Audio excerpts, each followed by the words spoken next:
Hi, I'm Lizzie Moratti, And I'm Dani Cronce, and and you're you're listening listening to to Firewalls Don't Stop Dragons.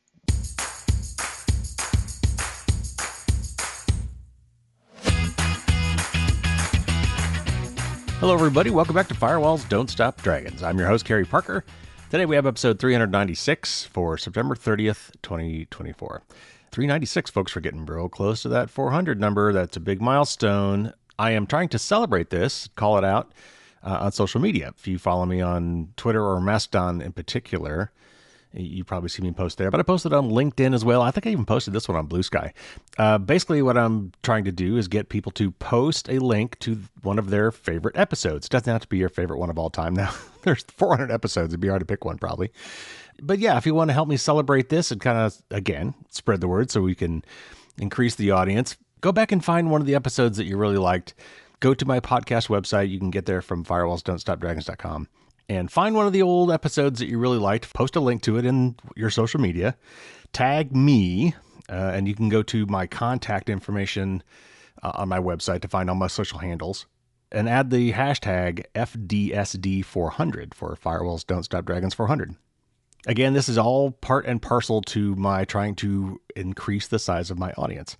I published last week a survey, a brainstorming kind of a thing, to help me crowdsource some fun ideas for reaching more people. I've gotten very few responses so far, so I'm looking for more. To check that out and just read through it if you want, just to understand what I'm looking for. Just go to fdsd.me/awareness2, and of course, there's a link in the show notes. So I got a quick update for the podcast itself that hopefully some of you will enjoy. This is something that's been kind of brewing for a long time now. And what I've really kind of been waiting for is for my podcast host and more podcast apps to support chapter markers. And so while I usually in the show notes have a table of contents with, timestamps and little subtitles or headers or whatever that kind of tell you what each of these sections are to help you jump back to a certain section or something like that or quickly find something. I am now actually uploading a formal chapter data file that allows podcast apps to have that built in as well. You can kind of skip forward, skip back, and your app might even show you like the title for that section. So look at your podcast app and see if you see those there now, and you will know what I'm talking about. If not, your podcast app may not yet support this.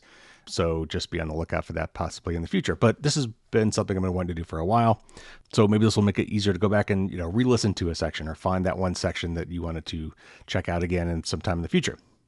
All right. So we have an interview for you today. We're going to be talking with two amazing young women from Leviathan Security who are behind the VPN report that they entitled TunnelVision, which is about how some VPNs, actually most of them, can leak information or be caused to leak information. In other words, making some of your internet traffic go outside of the VPN tunnel and therefore not be protected.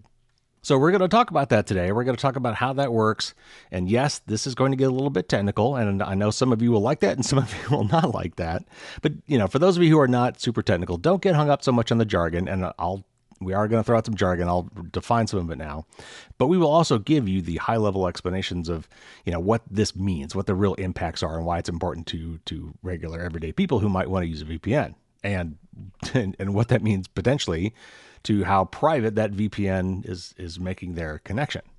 We're also going to talk about some of the behind the scenes stuff, like what it's like to do research on a VPN and, dealing with the companies that don't really want to admit they have a problem or maybe don't know that they have a problem.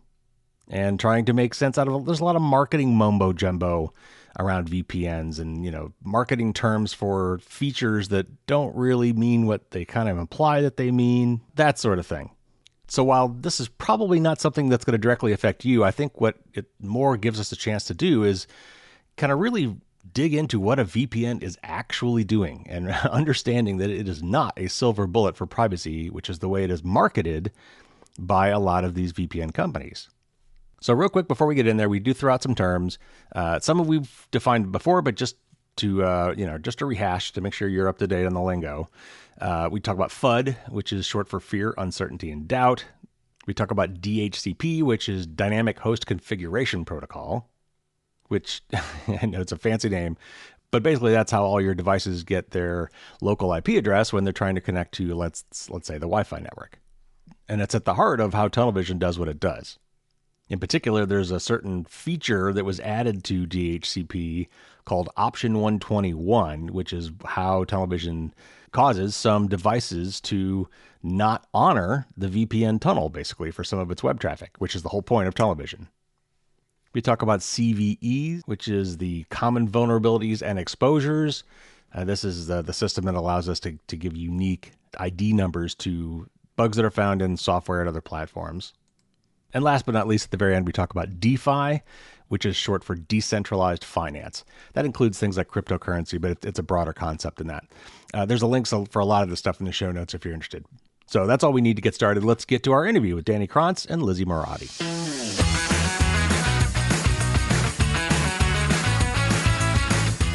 Dani's a hacker specializing in cryptanalysis and computational mathematics. She builds experimental low-level tools to push the bounds of her knowledge and invent new technologies. Welcome to the show, Dani. Thanks for having me. And Lizzie is an experienced security professional with a strong background in cloud security, pen testing, and project management. She also writes blog posts and shares her research for the wider communities they affect. And welcome to the show, Lizzie. Thank you. All right, so you guys were the ones who put out the report on this thing we call TunnelVision. And it's based on some stuff that's happened before. So we're definitely going to talk today about TunnelVision and what that's about and what that means. But I'd also really like to take this kind of opportunity to talk about what VPNs are and maybe what they aren't. And I think that we don't use them the way they were originally intended. Of course, I can't wait to hear your perspective on that. But I think that we misattribute things to them, and a lot of companies certainly market them as silver bullets for privacy, which I don't believe they are. So there's a lot of nuance, and I think a lot of nuance gets glossed over when these things are talked about. So that's one of the reasons I brought you guys here, and one of the reasons I want to have you guys tell my audience about what these things really are. So let's start with what they're good at. What's a virtual private network, and how does it work? And what was the original purpose of this technology? It's been around a long time. VPNs are a connectivity tool. They weren't made to secure anything except themselves. The purpose of their encryption is so that when you're sending your local area network traffic over the VPN, that's more sensitive. So VPNs need to protect that, because if an attacker is on the same local area network as you, they have more control and they're able to, that's a more trusted area that they can exploit, right? That's more of a attack surface. So VPNs encrypt themselves so that the connection cannot be tampered with. Otherwise, you're sending you're basically giving anybody who's between you and the VP and the other network that you're connecting to with the VPN control over your computer at a lower level, and gives them more control. For maybe like a more simple, less technical kind of explanation, imagine you want to send some sort of message to a friend, and they're in a different house than you, right? And they won't accept packages from the outside, only from the inside. Okay. And you have another friend in that house who will accept packages from the outside, and then hand it to the friend who won't accept packages from the outside. Okay. So person, Alice won't take the package from the outside, but Bob will. So Bob takes it from the outside where you send it, and then he hands it to Alice, and Alice doesn't know it's coming from the outside necessarily. So she'll respond to it, and then you kind of have an intermediary, right? And so Bob is connecting your house to her house in that way, right? VPNs are kind of being used these days in terms of at least VPN service providers who talk about privacy. They're not so much as concerned with handing something to somebody in the same house. Their job is they kind of take whatever package you gave them and they repackage it again and send it from their house. So Right. It seems like it's coming from them. Right. Right. And that's kind of their privacy. Because what if you don't trust the post office, right? How can you know if the post office isn't doing something weird with your package? So send it to us, wrapped in another box, and we'll unbox it and then send to your original box and make it look like it came from my house. And so that's basically all they really do. In terms of privacy or security, it's not a big difference. Right. So if I could paraphrase a little bit, so there's kind of two sides to it, or as there is two ends to any conversation, right? So The VPNs were originally, my understanding was, and certainly in my experience, were used to connect like remote workers to a corporate network. It allows you to access a private network. So the private part of VPN was not privacy of your communications directly. It was more of accessing a private network, the company's network, because you can't get to that network unless you can, have a VPN in this case, or unless you're inside the building. So there's that aspect of it, and then there's the other kind of the newer privacy aspect where you kind of want to hide who you are from the far end, which is a different thing, and certainly nothing the VPNs were originally designed to do. Did I get that right? Does that sound about right? Absolutely, yeah. Okay. So how does a VPN actually provide privacy for our web surfing and our internet communications? We talked about that a little bit, but so this is like, we often talk about either data in motion or data at rest. So this is the data in motion part where the encryption is over the data that's being transmitted across potentially multiple computers and multiple channels and multiple things you have no control over and will never know or see. But how does that differ from, like we have HTTPS now, thankfully. I mean, thanks to, Let's Encrypt and other free programs like that, almost any website now can encrypt their traffic, and you can set up an HTTPS, S being for secure, connection to them. And so therefore, everything that you're communicating with that website is now encrypted. And then a lot of apps, if they're doing their job right, will have TLS connections between themselves and their servers or whoever they're talking to. So all that's encrypted. So if we have that anyway, and if that is mostly ubiquitous, how is it a VPN different? What does it add to this mix?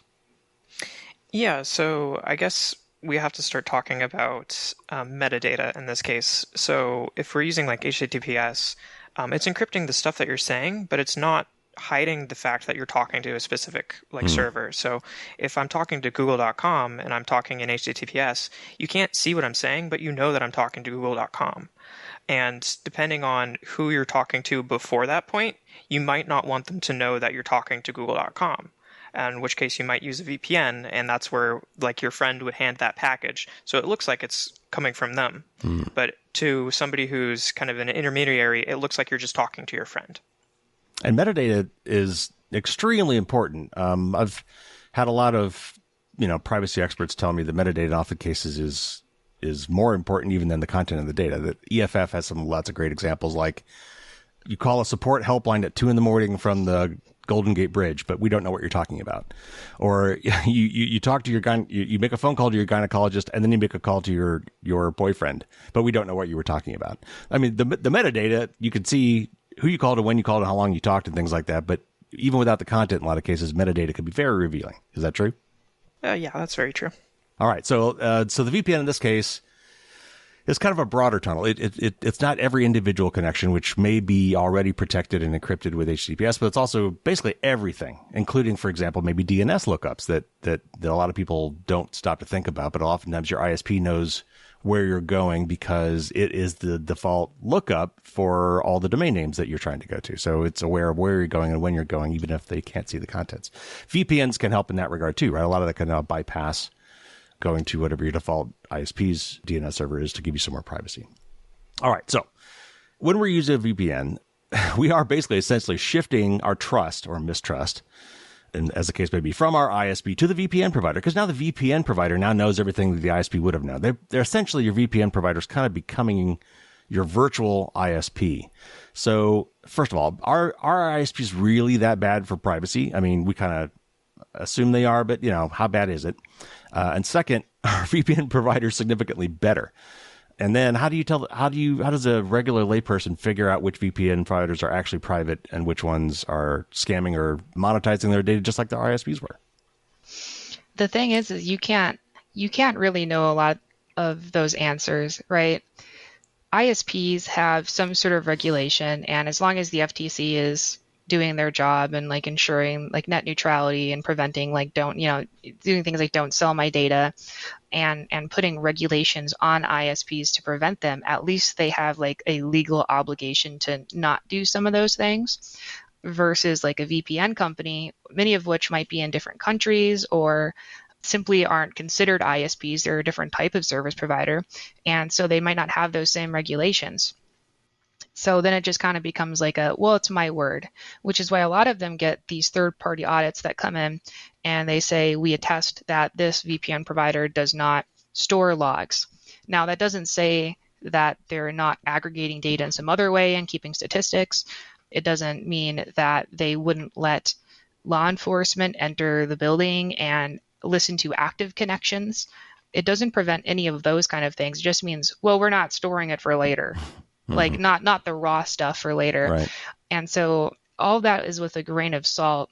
And there's been stories of specific VPNs kind of like selling it out, you know.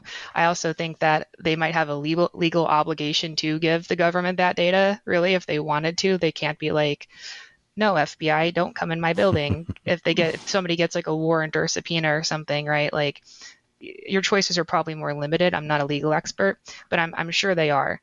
So in terms of like how much I trust it, there's no real way to know it. You're just kind of shifting the problem. And it's really interesting you mentioned that, because that's something that Lizzie and I have been trying to get into people's heads, that we're like, if you say you don't trust your ISP, why don't you trust your ISP? And why do you trust this random other person that you're paying for a service who's Maybe using paying. fear? Some of them are free. Yeah, some of them are free, but like, then why are they free, right? But you're paying another person basically to be a second ISP for you, and they're even less regulated, and that doesn't solve your initial problem because you just shifted it. All you did was shift your problem to somebody else. So I'm not really sure that I can answer that beyond what I just said, but like, I don't trust them, especially because like ISPs, their entire thing is like if you look at their monetary incentives, it's like they want to get the most money for like the amount of internet that they give you, and it's just a service-based thing, and it doesn't really cost them much to like send data necessarily. But a VPN provider has to convince you that you are under threat all the time. So their entire business model is around making you afraid of something to buy their service. Yeah. So like, am I more trusting of somebody who's like trying to use like FUD to get me to buy their product, or somebody whose incentive is to just like keep me subscribed and give me just decent internet so I don't get angry and go to from Charter to TDS or whatever, right? Yeah. And Yeah. Go ahead. I was going to say, I have a slightly different perspective, but I agree with what most of Dani said. And I think that in some cases, your geographic location plays like a large part of this, right? Like how much do you trust your government and your ISP versus like the place that maybe you're trying to like talk to, or various reasons, right? But those are kind of more, in some cases, extreme cases that aren't as common and aren't really applicable to like the general VPN user as like as a persona. Well, and I think that alludes to the fact that, and this is something we often say, is that it really comes down to your threat model. And what is it you're trying to protect against? Are you trying to not have your ISP monetize your web traffic? Are you trying to stay anonymous from the websites you're visiting? Are you trying to whistleblow on your government to a foreign journalist? You know, are you trying to organize a protest against your government in a country that might get you killed? You know, everyone's got very different threat models. And of course, and like I said earlier, is I think VPNs are often marketed as these silver bullets for all these problems, any privacy problem. As soon as you turn on this magic switch, you automatically get all these things for free. And that's definitely not the case. It's vague. It's not tangible. You can't necessarily see any difference. You just hit a button and it says secure. Like, how do you know? That's something that I think is really interesting to kind of tie back to the threat models, right? Where VPNs try to make it as easy as possible for you to just click a button and say, like, I am secure. And they're claiming that it's like for all threat models, when really it should kind of be tailored to like use case and very like clearly articulated. Like if you're trying to do it for this thing, you probably shouldn't. Actually, one of the best resources out there for threat models that we found when we were doing our TunnelVision research was from Proton VPN, where they actually had a threat model where they tried to qualify a lot of their statements. They still got some things kind of wrong or lacked nuance in it, but I thought it was a great like introduction to threat modeling and the things that you should consider when you're using a VPN. The other thing I want to make sure that we draw attention to here is that ISP, I think if you are familiar with Internet Service Provider as an acronym, most people think, oh, that's your cable provider or maybe your fiber provider. It's also Starbucks. It's the airport. It's the hotel. It might be your cell phone provider. If you're using cell data, they are your ISP. And a lot of people, I don't think, realize that any one of those ISPs could be monitoring your data, correct? I wouldn't necessarily call like Starbucks an ISP. They're using an ISP. They're the Internet network to access, the right? ISP. Yeah, they're Yeah. your To access me, that's point okay. So to yes, the technically internet. maybe not an ISP, but it's where you get your internet access. They're effectively at that point kind of your ISP.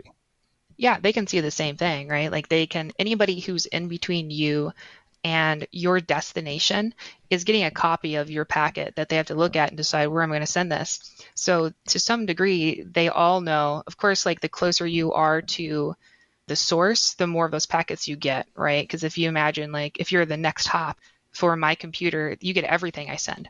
But if you're Facebook, you're not going to get what Google's getting. You're not going to get what, when I type in RIP Yahoo Answers, but whenever I type in your whatever question you're asking on Yahoo Answers, they wouldn't get that either. So like it depends on where you are in the chain. And like Starbucks, if you're on their Wi-Fi, they're the first thing in the chain, and they have no obligation to you. Right, right. And furthermore, people that are all sitting next to you at Starbucks or sitting, next to you in the hotel or also in the airplane with you have potentially privileged access to, I mean, certainly from a wireless aspect, they could sniff the air, but if they compromise the local router, then they could see all traffic as just as much as the router owner can. So yeah, it's easy to think of it as a magic connection between you and something else, but there's a lot of other people involved that could be looking at that traffic, which is why we have HTTPS and VPNs and such. Something I kind of want to add on to Lizzie's point earlier, when she talked about, what if you're talking about like a government that's listening to you, and if you really think like a government is necessarily hostile to you and trying to get information specifically from you, like let's say you're some sort of dissident or something, as we were talking before, your threat model is much different. At the same time, should you be using some casual VPN for that? Should you be using, I'm going to open up Surfshark and do a little bit of espionage or something, right? Like that's probably not the proper platform for that anyway. You don't think that if that government's already intercepting your communications, they won't see that you're using a VPN? Like to them, that's already, okay, now you're being suspicious again. And in a lot of countries where they don't want those things, they might outlaw VPNs. Like there's countries where they do that. So like now you're breaking a law anyway, or, and we had talked about this in terms of, I don't think we made this blog post yet, but we were actually talking about threat models because this is super important. Let's say you're against the NSA, right? And the NSA has unknown powers on the internet. But from what we've seen from WikiLeaks, what from several, the security community has seen over time, is they have a lot of power and they can see the internet at a lot of different points. They have access and taps into it, right? So imagine if they're coming after you in some way, you're going to lose. They're $1 trillion federal agency with a blank checkbook, and they don't have to follow laws generally. And something as simple as like them putting like a probe at like where your connection starts and at the other side of the VPN that you're using and doing traffic analysis and seeing like they can figure out to some degree which of those packets are still yours. Right. Not to mention what's inside of those packets is much more likely to give you away than your IP address, right? If I'm logging into Facebook with my account, then Facebook knows they can see my IP change, but it doesn't, it's still the same person. I'm still logged in as the same person, right? So like the actual data itself inside your packet is going to give you away anyway. In most cases, your cookies and tracking and all that kind of stuff. Like most privacy concerns are not from the metadata on the ISP, but the recipient websites keeping track of what you're doing. That's why Google, you look up one thing. I looked up a watch once on Google because my friend sent me like, oh, I love these watches. I've been getting ads for 2 months for watches, from men's watches. Yeah, I think it's also worth talking about the concept of anonymity versus privacy. Yes. Right? Where if you're going for non-attribution and you're going for like complete anonymity when you're connecting to like a resource, that's like a higher level of like privacy guarantee that you're looking for. And if you see a VPN provider promising like anonymity, you should be running the other way because that's not really possible. At least you can say that like this segment of it might be anonymous, but even then that's like a really bold claim to make. Right. I mean, the best they could say is that we were hiding your original IP address, which might be the only thing that gives away, but it's probably not the only thing that's going to give you away. So it helps, but it's not perfect. Yeah. Right. Yeah, there's a quote from, again, like Proton VPN's threat model. In their threat model, they say, simply put, any provider that claims otherwise is lying or worse, does not fully understand the threats.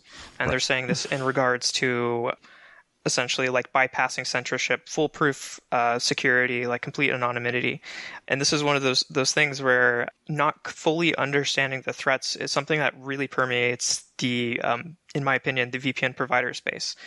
When we were disclosing, it became apparent that some VPN providers weren't familiar with a lot of the concepts that we were talking about, which actually prompted us to write more about like how does this actually work, Yeah. and like trying to delve into like these layers of abstraction that most people never have to really consider. But if you're a VPN provider, your job should be to look at those and consider it. Yes. So that's a perfect segue to TunnelVision. And let's talk about what this is and what you found and what the implications are. So when you communicate with something on the internet, all your communications is broken down into packets, into small chunks. And if you, my favorite analogy to this is the Willy Wonka, the old original Willy Wonka, where Mike TV is transmitted over the air by breaking up into little parts, and he's reassembled at the other side. And that is really kind of how your internet traffic works. But what that thing doesn't even show you is that a lot of times those packets take different paths. That any given packet doesn't have to follow the same path. It probably does, but it doesn't have to. And so they go different paths. They could arrive at different times, and they're reassembled in order at the far end, all very, very quickly, so you don't notice it. And it's also possible that different connections take different paths in general, and sometimes you want them to. And there are features, it turns out, built into the networking protocols that allow you to do that can be exploited. So with that, maybe as a setup, tell us what you guys found and what the impacts are for things like VPNs. So TunnelVision is basically abusing DHCP option 121, which specifies routes. And these routes get installed into the client when it accepts the lease. And a little bit less technical terminology is like when you connect to a network, your computer has to be configured to use that network, and the network can tell it, hey, you need to do this kind of stuff in order to use the internet correctly. And we can specify those configurations because there's no way for a computer to really know who to listen to when it comes to like how do I configure myself. It just joined a strange network and somebody says, hey, this is how you talk to the network, right? And so we kind of be that strange computer that tells them, hey, this is how you should configure yourself. By the way, you should use these specific routes. And these routes are made in such a way to maybe go back a little bit. Your computer will, in general, pick routes that are more specific. So if you say, send this entire range this direction, but you also have a route that takes a subset of that range and says, actually send this smaller part of that range to this section, that smaller part will overwrite the bigger part. So what we basically do is we take the entire internet, convert it into smaller routes, and then shove that into your routing table such that it's smaller than the routes that your VPN has to tell your traffic to go over the VPN.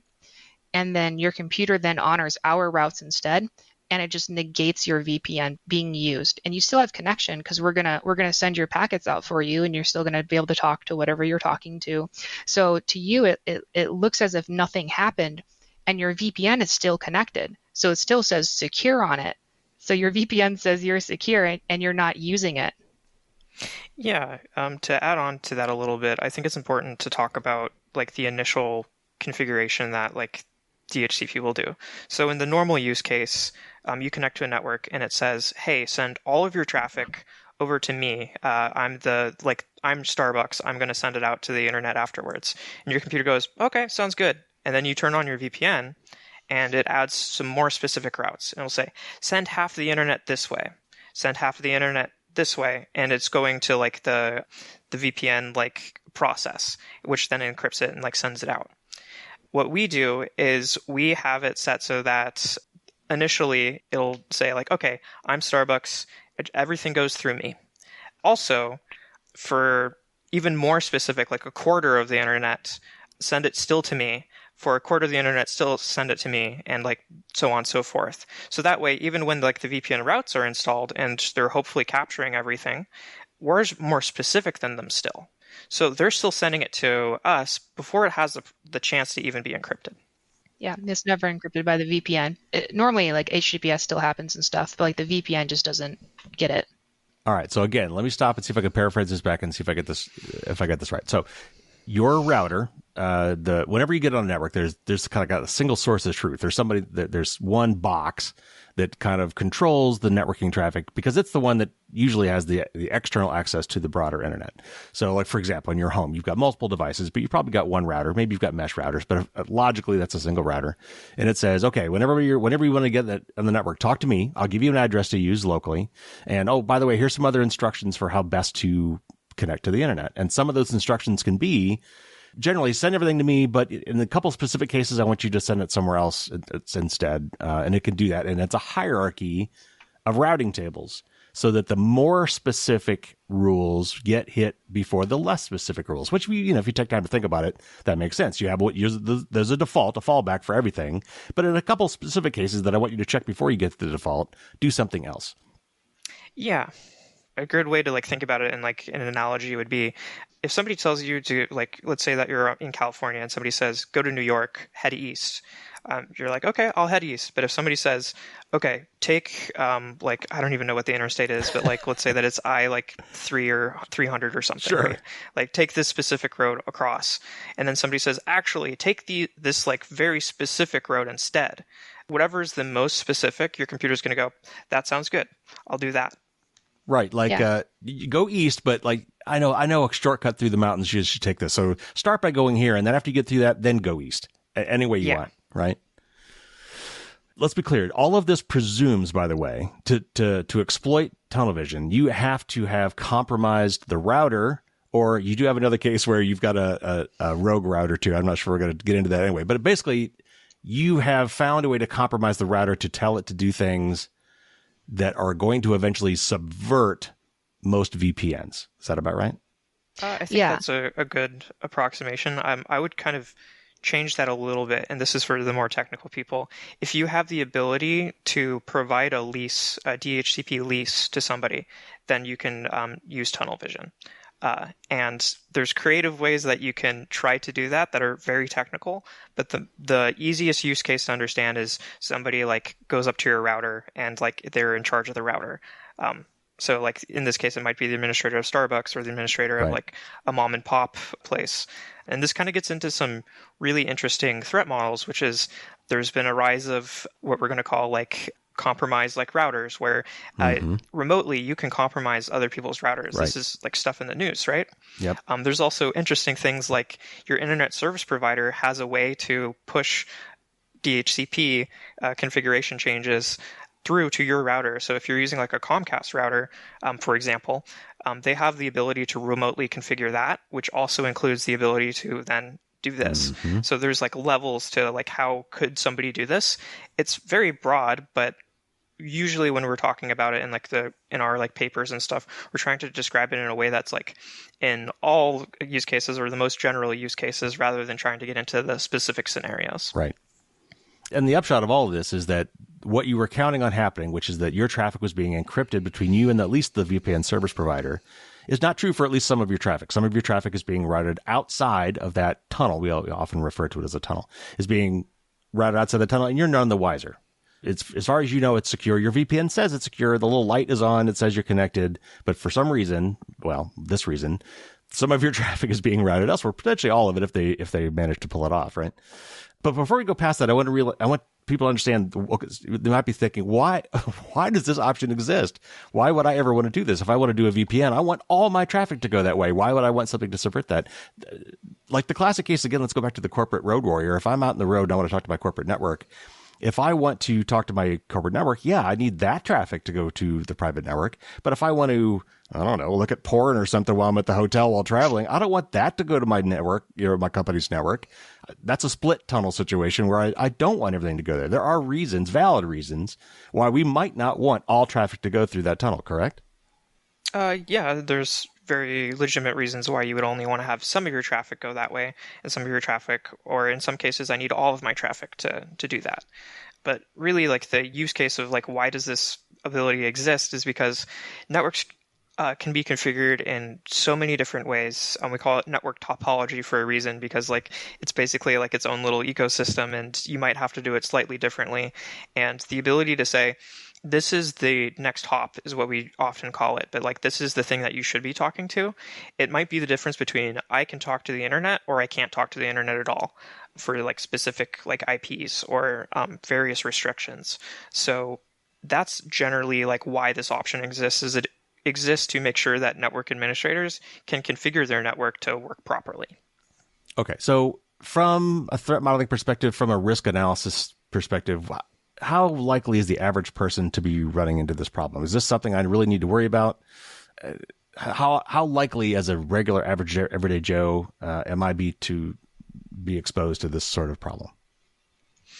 So it's interesting to talk about it in this way, because you kind of have to talk about what theoretically can happen and then like how likely is that to actually happen. Right. So to actually happen, the more likely scenario is that you're connecting to some place that you don't necessarily trust. Like, let's say like a mom and pop cafe that you like connect to the Wi-Fi.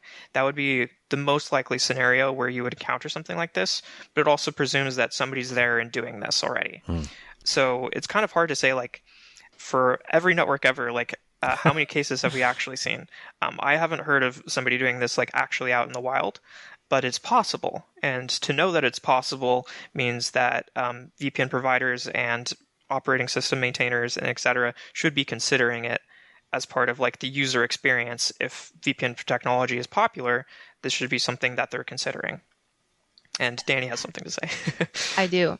So part of a threat model is figuring out who the threat actors are, right? Like who are you actually trying to thwart? Mm-hmm. So from an average hacker perspective, they don't care. Maybe from somebody who's an intelligence agency, yeah, they do, right? But like hackers don't really care if they're like, oh, I know you're connecting to Google. Ooh, like they don't want that. They want to be in your computer. They want to steal your social security numbers. They want to have, install ransomware. They want to use you as a part of a botnet. They don't care who you're connecting to. That's not what they really want. So they could sit in a cafe and be like, I'm going to decloak all your traffic and I'm going to see where you're going. But that doesn't give them, maybe that's one step into like intercepting something. But in general, I think something like 85% of all websites, public websites, are encrypted. Yeah, I actually think it's even higher than that now. Yeah, I think it's closer to 90. But it's, let's say it's 90. So if it's 90, the thing is like, you're not using every website there is on a uniform scale. You're probably using one of like 30 websites. And I can guarantee every single one of the top websites has strong encryption on it. Right. So I would say that effectively all of your web traffic is encrypted. Your DNS isn't going to be. But again, like your actual connections to Instagram, to Facebook, to whatever you're doing, all of that's encrypted. So like what do they really get out of it if they can't break the encryption? Right. So this is mostly a fighting against VPNs themselves, where it's like, hey, you promised to do this, right, and your promise is broken. That's it. So I do want to caveat something here, which is incredibly important. So we're talking about this like 90% of like most websites are using HTTPS. The interesting part about TunnelVision, in my opinion, was that this protocol that we're using, this was built in 1997, and then the option that we're talking about was built in, I believe, 2002. So this was something that was possible for like 22 years, assuming that like it was implemented like exactly then and like all these different things.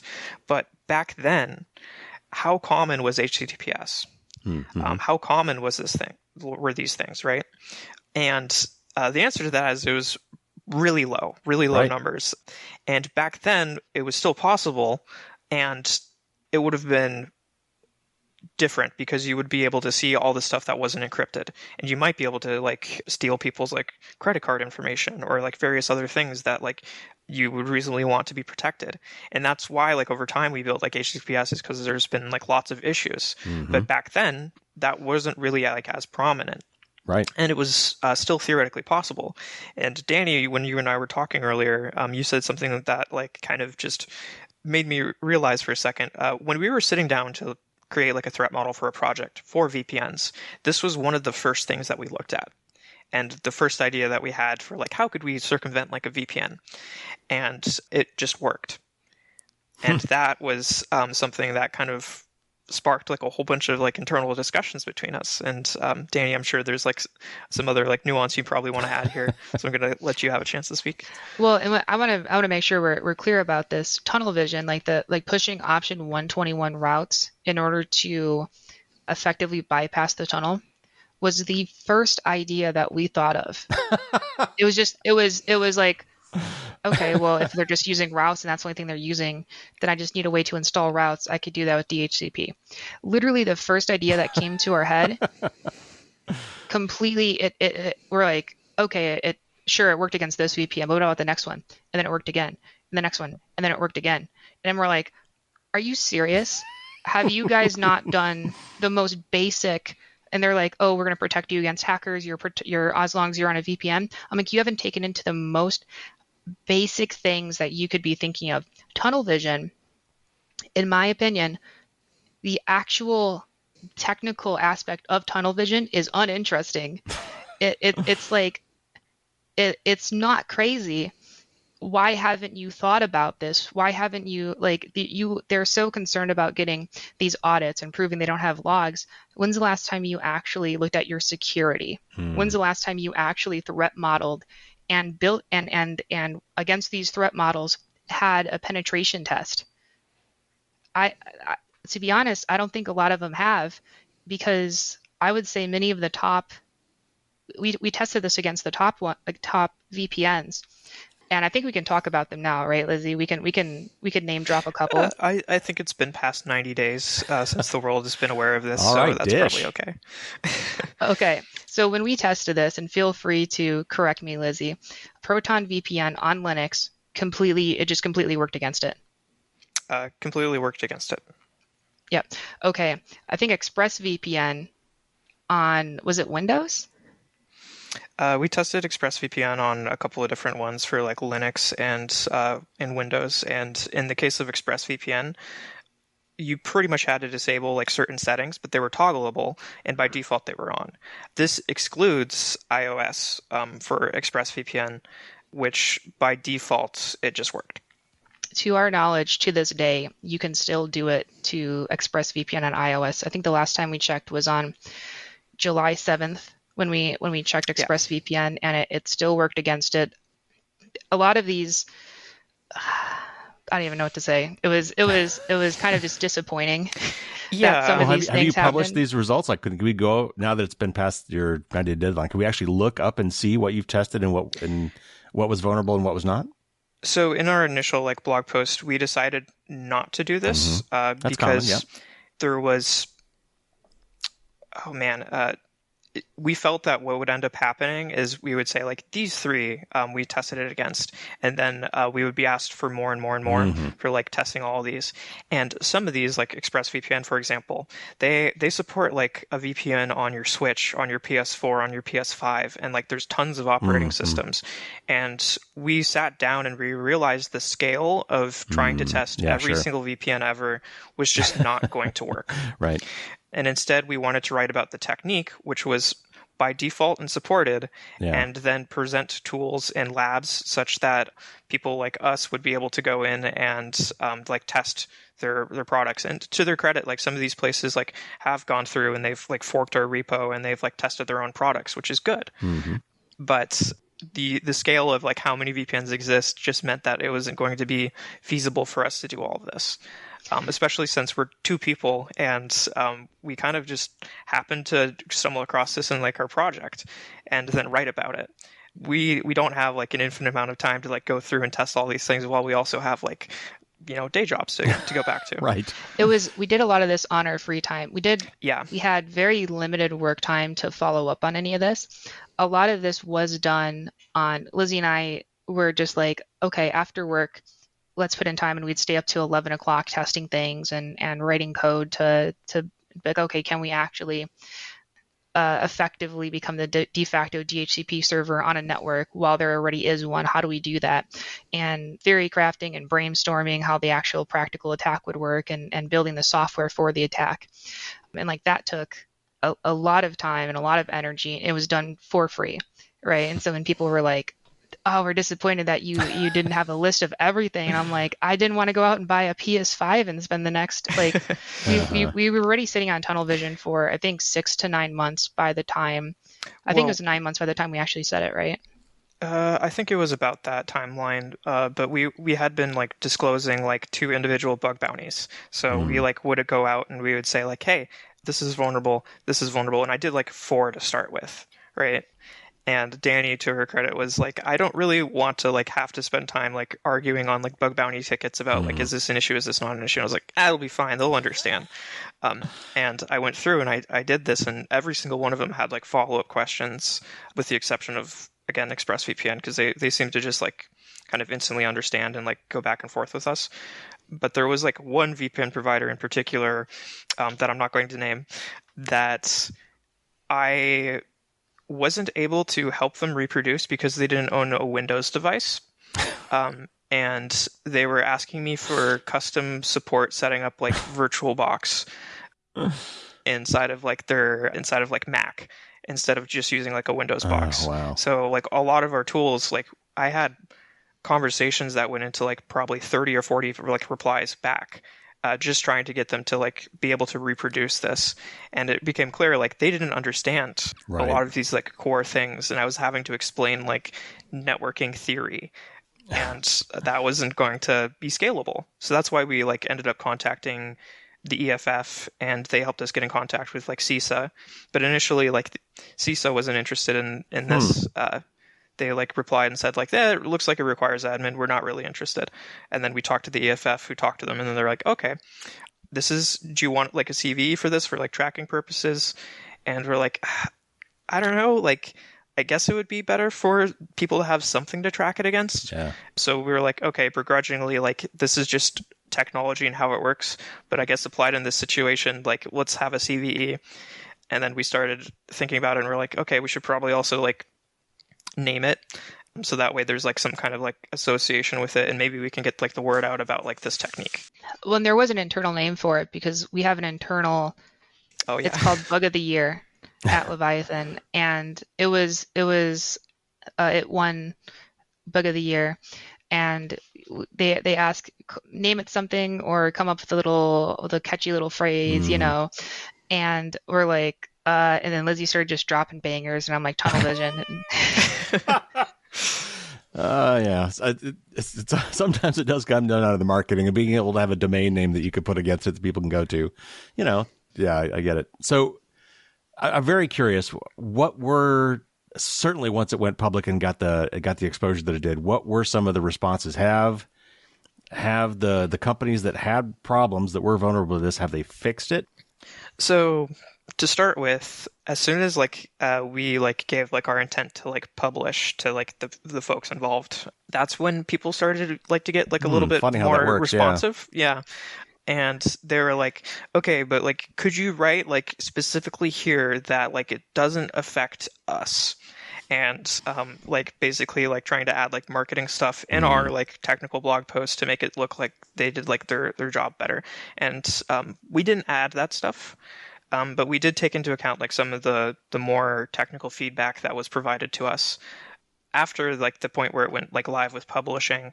We started getting like journalist emails with like questions, because they kind of picked this up, and I think Brian Krebs was the first person that like reported on it, and then Dan Gooden from Ars Technica reported on it, and we didn't actually end up talking to like Dan before like he wrote his article, but he had like a headline that was a little bit controversial for people, because they're like, how is this novel if it's built in as a function, and like this isn't clever at all. And I think that added a little bit of almost like outrage clicking in some cases. Yeah, I often find that, I don't know if a lot of people realize this, a lot of times people write articles and they don't write the headlines. Somebody else is in charge of writing the headline. And I know a lot of people who've written articles got really pissed off with whoever came up with the headline for it, because they didn't choose it and they didn't like it. That does happen. So it's not necessarily the author who comes up with a clickbaity headline, but yeah.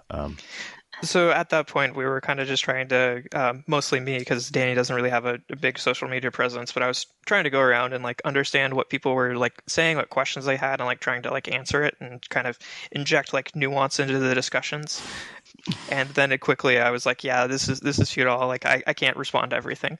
Yeah, Yeah. nuance on social media usually doesn't go very well. Well intentioned, but right. I was going to just put this in too. Something that we didn't realize about VPNs is I think they have kind of like a communities of like people who use VPNs, and like they're like it's like an interest of theirs. I don't know. It's kind of like blockchain for people where like they get like really VPN into bros. it. Yeah, that's literally what we called them, were VPN bros, because they were like it's like the blockchain bros were like, this is invincible, there's nothing ever wrong with it, and like they got like really angry at us that we had besmirched their prize technology, and we're like, this isn't really what it's used for, guys. And they were just like, these hacks, and we're just like, okay. Yeah. The other thing that was interesting is a lot of the responses from VPN providers to this was, we have mitigations and we're not affected, which kind of just confused us because, one, if you have a mitigation for it, you're admitting that you were affected. Mm-hmm. And two, like your mitigation, it still has like privacy impact. It just doesn't have like the full impact. So it felt very like trying to PR it away and kind of just like talk about it like as if like it never affected them. And it didn't like quite sit right with us, because we were trying to make sure that they understood like this is something that you still need to like take into account. And there are ways that you can try to like bypass like these mitigations, and try to retrieve like information. Let's talk about one of those, because I know, for instance, I've talked with folks at Proton, and their basic response was, yeah, we looked at this, and if you're using WireGuard, which is an option, or I don't know if it's the default, but it's if it's not the default is choose best, and best is often WireGuard. And if you have their quote unquote kill switch enabled, then you're not vulnerable to this. And I don't think the kill switch is by default, because kill switches actually have problems, have inconveniences with them as well. So I'd like you to talk about, first of all, what is a kill switch? How might that address this? And then what do you think of those kind of claims? Maybe we'll put it differently. Do you know of any current products that are immune to this on Mac, on the common platforms? So it's interesting that you mentioned this with like WireGuard. We actually, our proof of concept, the video that we like recorded and like is associated with the blog post, was against WireGuard. WireGuard by itself, even on Linux, is not sufficient to protect it. You have to use certain features of Linux to then like basically encapsulate it and keep it in its own like little isolated bubble.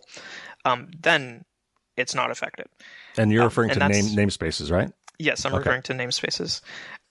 And it has to be configured correctly. And to their credit, WireGuard has like very well done documentation on like how you could install WireGuard in this way on Linux and like have it not be affected.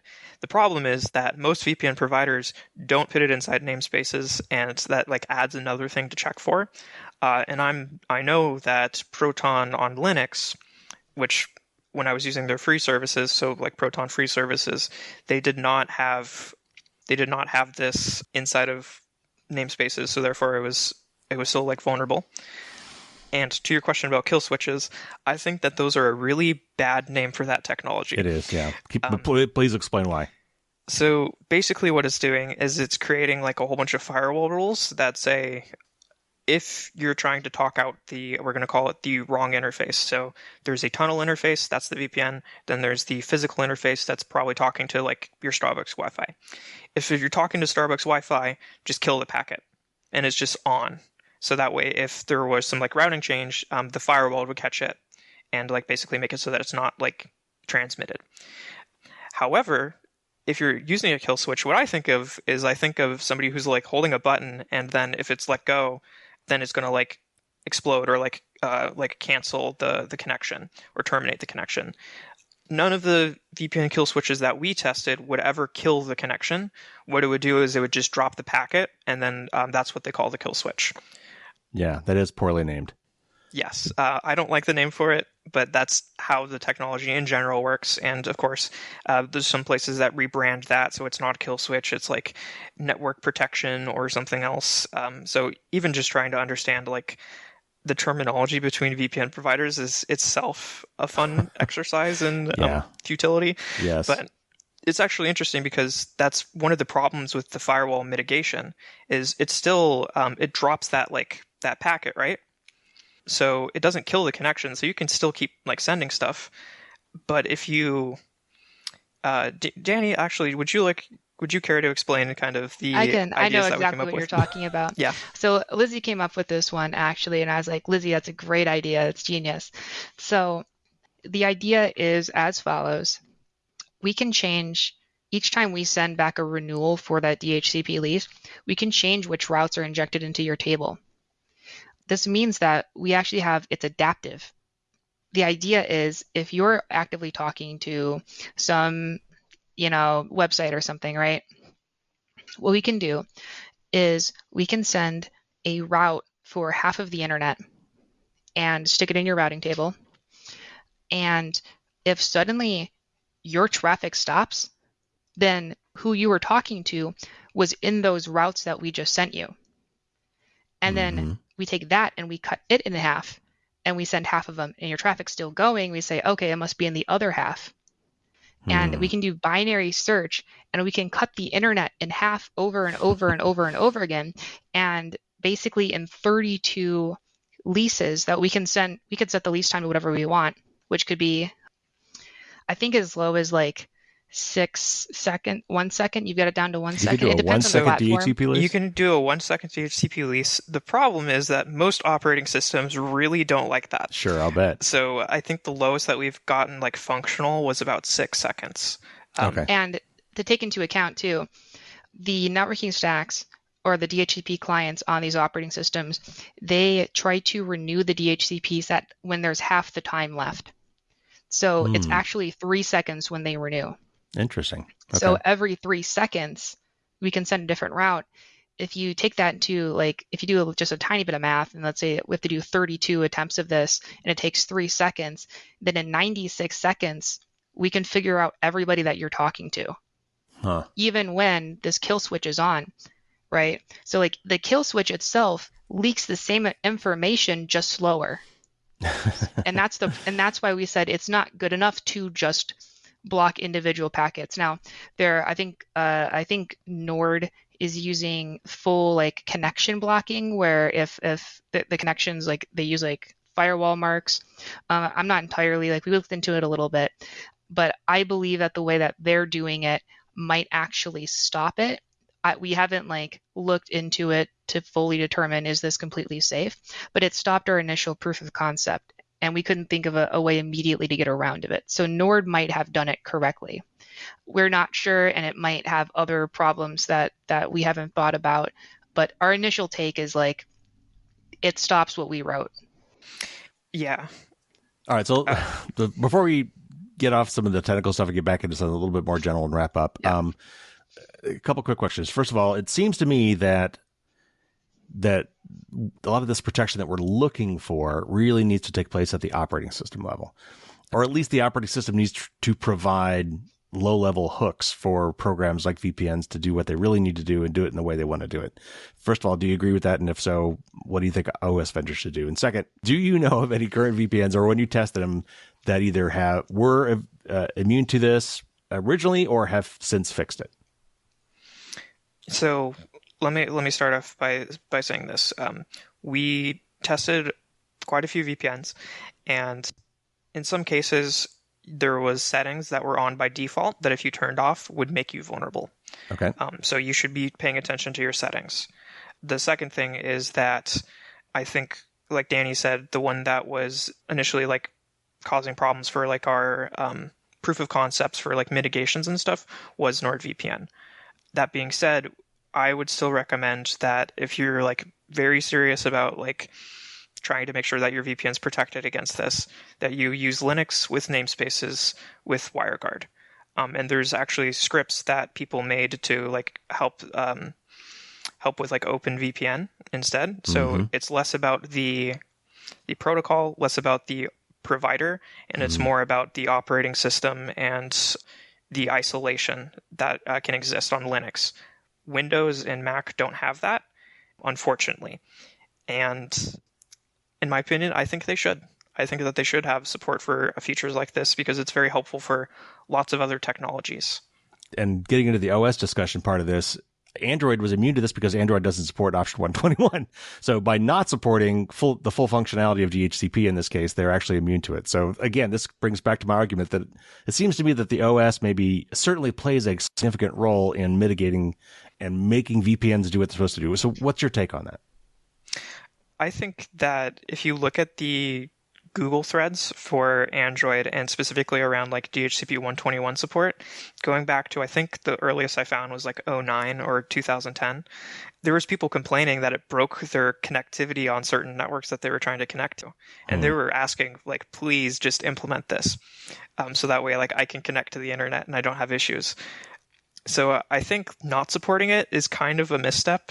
And I think trying to support it in a way that maybe makes a little bit like more sense or can be protected against by like VPN providers for an operating system would be the ideal way to go. How complicated that is, I have no idea. That's beyond me, but that's what I would hope for as a consumer. Yeah.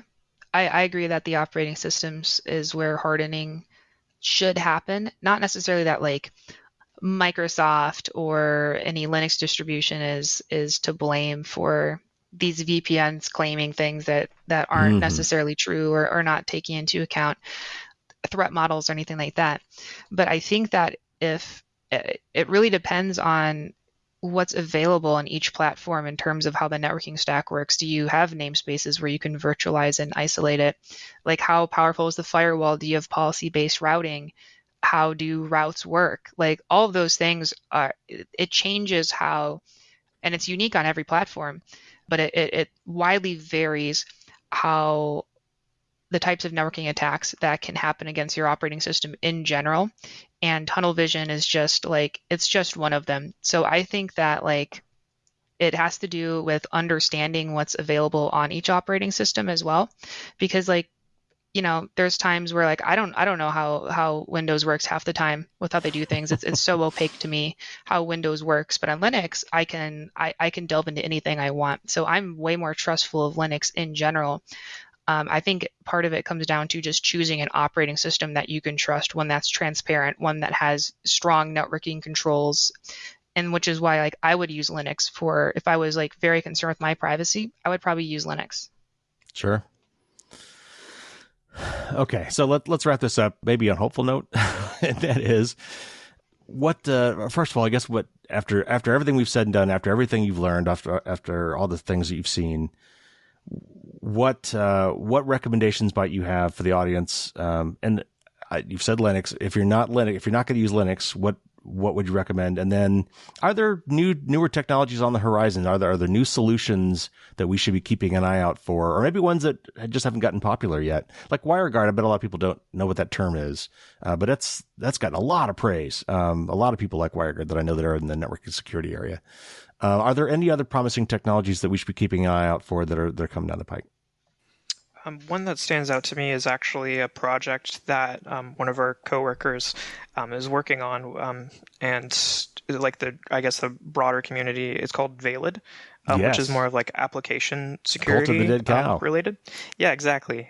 So we have a coworker who's like part of that and working on that, and that looks particularly promising.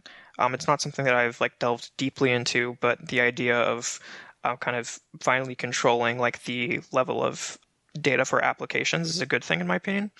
The other thing that I would say is if you're very concerned about privacy, try to just use connections that you trust, not like an unsecure like Starbucks Wi-Fi. Don't connect to public Wi-Fi if you don't have to, especially if you're trying to be private about what you're doing. I wouldn't say I'm super privy to like the privacy space. Honestly, I'm not too concerned with, I'm like, they're going to get it anyway. They're going to get it through my cookies. They're going to know what I'm talking to. I'm not worried that my ISP is selling my data. My data is getting sold 100 other ways. That is sadly true. So do you think then that, should we be looking for more privacy regulations? Is that a more robust solution to these problems instead of trying to solve it technically? I think that's the answer. Did we write that in our blog post, Lizzie? Did we have a blog coming out with Uh, that? I think that was part of the talk that we never gave. So Oh yeah. no, but in my opinion, I think regulations are a great place to start. And the problem with that is that you can do that for the US, and hopefully other places will follow suit. But trying to like regulate like everything is probably going to be like a long shot. But I do think that putting restrictions on especially like the ISPs like monitoring of things, and not a lot of people talk about like backbone access, like backbone of the internet. Mm-hmm. But like I know that, for example, it's known that parts of the government, I think the NSA, has like purchased like traffic analysis or traffic like captures of like large pieces of the backbone, which would include stuff like this that they can like scrape against. And I don't like that. I think trying to target like these pipelines and what can and can't be accessed would be like a great place. And even better if there's like transparency that's also involved in that. Yeah. I agree. So like, so it's really multifaceted and dependent on your threat model. Again, as we just found out, but I think it'd be just kind of like asinine, the idea that everybody has to pay, even if these VPNs worked exactly the way we thought they did, right? That everybody should pay, $5-10 a month to like buy our privacy back or something. Mm-hmm. Hopefully, like theoretically even, versus like, why are we trying to like pay a company to like have human like dignity and rights and stuff? Why don't we just like put that into our government structure and be like, hey, here's things that you can't do? I think that's the real answer to tunnel vision. It's not like tunnel vision itself, but like the general problem that like tunnel vision is kind of bringing up, and like VPNs in general, what they're supposedly solving is like the violation of human privacy by corporations, and that's what we're concerned with. And it's like paying for a subscription to your privacy isn't the answer. Yeah, I of course agree. All right, so one last question. I'll make it an easy one. What are you guys working on next? What do you think? What's coming up with you guys? Anything interesting you're working on right now? What's new? So I guess in terms of like tunnel vision, we have like a blog post that I think is going to probably go out sometime this month, and that's around our tool that we wrote for tunnel vision called Arcane Trickster. Mm-hmm. So we wrote some stuff that we waited 90 days to release because we wanted to have some lead time for people to fix stuff or try to mitigate it. But that's like a Python script that allows you to automate a lot of the tunnel vision stuff they were talking about and do even more like research related things. So we're really excited about that. I'm trying to do some more like research in like the cloud security space. And I think Dani has actually been looking at some stuff over in like the DFI space, decentralized finance. Yeah. Yep, I'm not a blockchain nerd by any. I don't particularly enjoy the technologies, but like the technology itself is really cool, like zero knowledge proofs and the way they built it, like it's so cool, the things that they built, but the things that they use it for I don't like. Yeah. But you're working on something related to DeFi? Yeah, I'm just like working on starting to like getting into like, because like as a penetration tester, you kind of just have to go out and figure things out on your own, and that's your entire life, is constantly figuring out how to hack new stuff, right? So your company can sell it or whatever. And so I started getting into kind of like the DeFi space and doing like there's a CTF called Damn Vulnerable DeFi, and I've been working through that, and it's like it kind of just blows my mind. I'm just like, wow, you could just steal $1 million, like. Yeah, she's kind of underselling it a little bit. She wrote a compiler for like some like algebraic circuit proofs and various other things that's like just happens to be on like her GitHub. Like I just follow her GitHub, and then I can see exactly what she's working on, and usually it's something that just blows my mind. So I would follow her on GitHub. All right. Guys, that was great. Thank you so much for coming on the show. That was very informational. Dani, Lizzie, you're welcome back anytime. Thank you so much for having us. Yeah, thank you.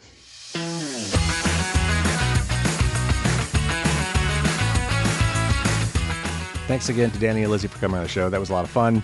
Hope you enjoyed that. Again, I know some of that was technical, but again, don't get too hung up on some of the technical details. Most of us are probably not going to be affected by this. Again, you'd have to kind of be in a rogue network scenario. Either somebody who is doing bad things with the Wi-Fi router, which, it's possible you may find someone trying to do something like this in some sort of a public Wi-Fi hotspot that's kind of shady. It's also possible that, there could be an attacker on the same Wi-Fi network as you. They can actually get away with doing some of this stuff too. Not terribly likely. And as we talked about in the show, most of the contents of your connections are still encrypted anyway today. So really, it was an excuse to talk about how VPNs actually work under the covers and why so many of the marketing claims around them being the silver bullet that protects you against malware and all these other things are really not 100% true. In fact, this would be the kind of thing where the Federal Trade Commission would step in and say, hey, you can't really market it this way because it's not true. So check the show notes. I got a lot of stuff for you there. That Willy Wonka scene I was telling you about, I found a clip of that if you're curious to know what I was talking about. There's a link to that clip in the show notes. I've also got a link to Dani's GitHub repo if you're so inclined. The Proton VPN threat model blog they referred to, I've got a link to that in the show notes. If you want to learn more about this whole network namespaces thing, if you want to dive into something more technical, there's a link to an article about that in the show notes. But basically, here are the key takeaways. And there are several here, I think. First of all, VPNs allow you to securely connect to a remote private network. It's not really meant to be private in the terms of like your privacy. It kind of has those effects, but that's really wasn't what it was intended to do originally. In the process of doing this, though, it will hide your internet traffic from anyone who is between your device and the VPN service provider, which, in a lot of cases, that's what you want to do. You want to hide it from Starbucks or maybe even your home ISP if you don't trust them, and you probably shouldn't. For privacy's sake, that will hide what you're doing in most cases from them. But once you get past the VPN provider, all your traffic is right back out on the internet. Now, it will also mask your actual IP address, which is something else that could be used to identify you. But if you're logging into websites anyway, that none of this matters. If you're logging into Facebook or logging into Google, they still know who you are because you're logged in.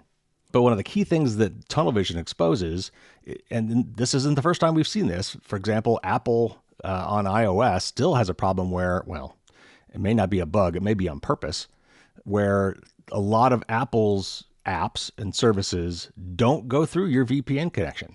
My guess is that Apple is trying to do this to make sure it always works, because if you suddenly go through a VPN connection and can't get to an Apple service, a lot of things on your phone might not work properly. But regardless, that's one case that we know of where this happens, but there are other cases too where not all of your traffic is actually going through this encrypted VPN tunnel. So again, depending on your threat model, if you're really worried about being identified or your traffic being sniffed, then you need to take some more serious protection. Then you're looking at, using Linux and namespaces and things like they were telling you. That's a whole different threat model. And then I guess just finally, making a good VPN, like from a technical standpoint, is not easy. So you don't want to just trust anyone. And you almost certainly don't want to trust most of the free VPNs. If they're not charging any money, then they need to make money somewhere, and often they do that by monetizing your data. Now, there are some companies, like Proton does this as well. They have a very limited, low-level free tier that you can use because they, like Proton, actually, after talking to Andy, I know the reason why they do this.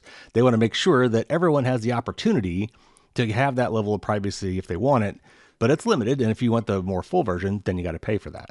And that's where they make their money. Or a lot of these companies actually make money on their enterprise version, and sometimes they give away the consumer version for free. But you do kind of need to follow the money and make sure that they have a business model that makes sense, that allows them to make a decent amount of money, enough to pay their bills and then some, without having to make money off of your data. And then finally, they mentioned the Valid project. That was a really cool thing that the Cult of the Dead Cow started a year ago. I was there for the launch when they did it at DEF CON last year, and they had an updated thing for it this year at DEF CON. And I got a chance to hang out with some of those folks and even talk with one of their key developers. Dildog is his handle, and he and I kind of got into some coding stuff as a software engineer. He and I were able to get, kind of deep in the weeds on some of the stuff that Valid was doing. And it's just a really cool project. So anyway, there's a link in the show notes to that if you would like to find out more about Valid.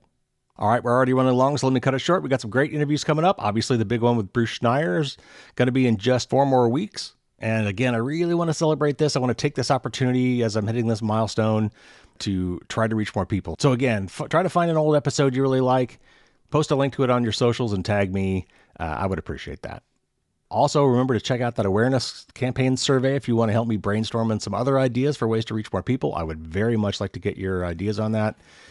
Go to fdsd.me/awareness2. And of course, all of this is in the show notes. Take care, everybody. Stay safe out there. And until next week, as always, don't get caught with your drawbridge down.